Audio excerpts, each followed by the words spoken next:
मनसवन्दित सुन्दरि माधवि चन्द्र सहोदरि हेममयि मुनिगणवन्दित मोक्षप्रदायिनि मञ्जुळभाषिणि वेदनुते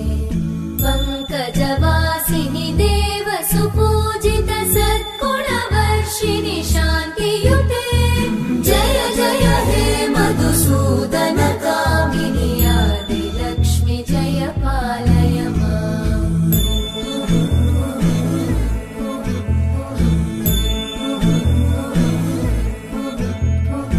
ऐकलिकल्मषनाशिनि कामिनि वैदिकरूपिणि वेदमये क्षीरसमुद्भव मङ्गलरूपिणि मन्त्रनिवासिनि मन्त्रनुते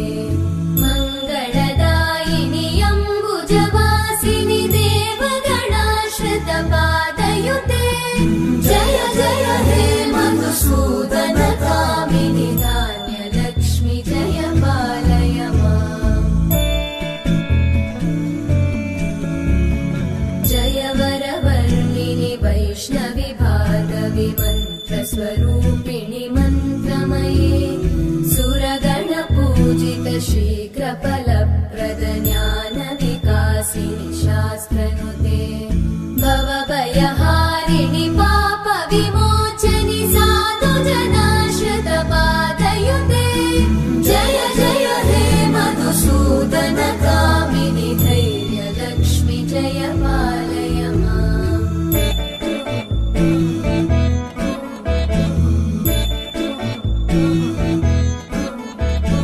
जय जय दुर्गतिनाशिनि कामिनि सर्वफलप्रद शास्त्रमये रथगजतुरगपदादि समानुत परिजनमण्डित लोकनुते हरिहर ब्रह्म सुपूजित सेवित तापनिवारिणि पादयुते जय जय हे मधुसूदन कामिनि श्रीगजलक्ष्मी पालय माम्।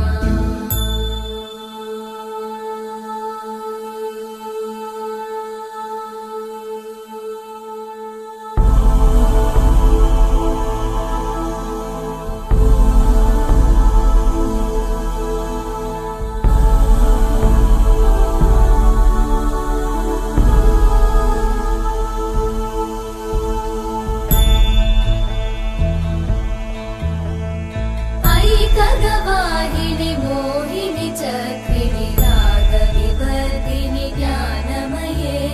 गुणगणवारिधि लोकहितैषिणि सप्तस्वरवरगाननुते सकलसुरासुरदेव मुनीश्वर मानववन्दित पादयुते जय जय हे मधुसूदन कामिनि सन्तानलक्ष्मि पालय माम्। जय कमलासनि सद्गतिदायिनि ज्ञानविकासिनि गानमये अनुदिनमर्चित कुङ्कुमधूसरभूषित वासित वाद्यनुते कनकधरा स्तुति वैभव वन्दित शङ्कर देशिक मान्यपते जय जय हे मधुसूदन कामिनि विजयलक्ष्मि जय पालय माम्। प्रणत सुरेश्वरि भारति भार्गवि शोकविनाशिनि रत्नमये मणिमय भूषित कर्णविभूषण शान्ति समावृत हास्यमुखे नवनिधिदायिनि कलिमलहारिणि काम्यफलप्रद हस्तयुते जय जय हे मधुसूदन कामिनि विद्या लक्ष्मि पालय माम्। धिमि धिमि धिं धिमि धिं धिमि धिं धिमि धुन्दुभिनाद सुपूर्णमये धुम धुम धुं धुम धुं धुम धुं धुम शङ्खनिनाद सुवाद्यनुते शरवण भव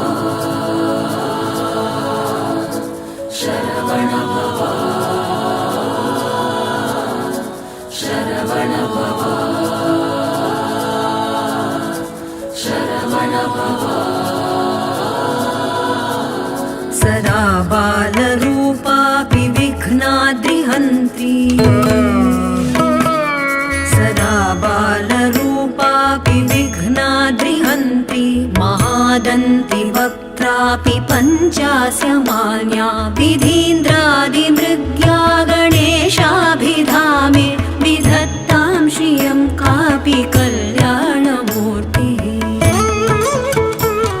न जानामि शब्दं न जानामि चार्थम्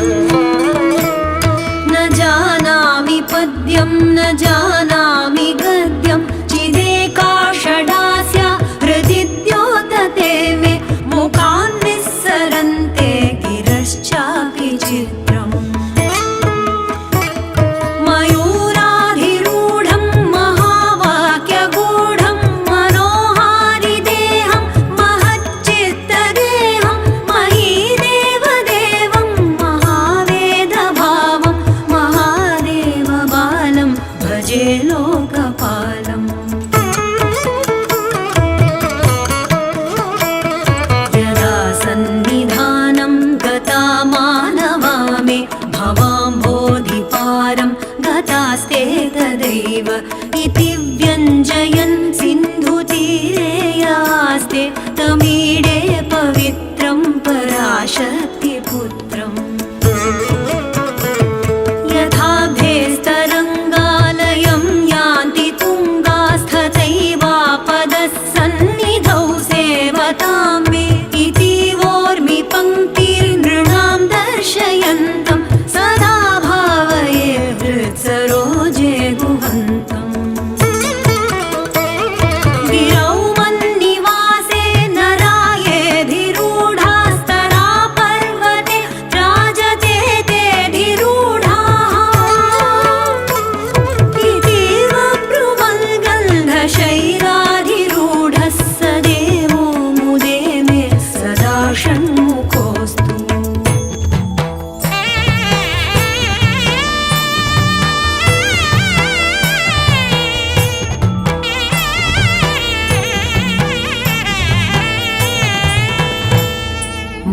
महाबोधितीरे महापापचोरे मुनीन्द्रानुकूले सुगन्धाख्यशैले गुहायां वसन्तं स्वभासालसन्तं जनार्तिं हरन्तं श्रयामो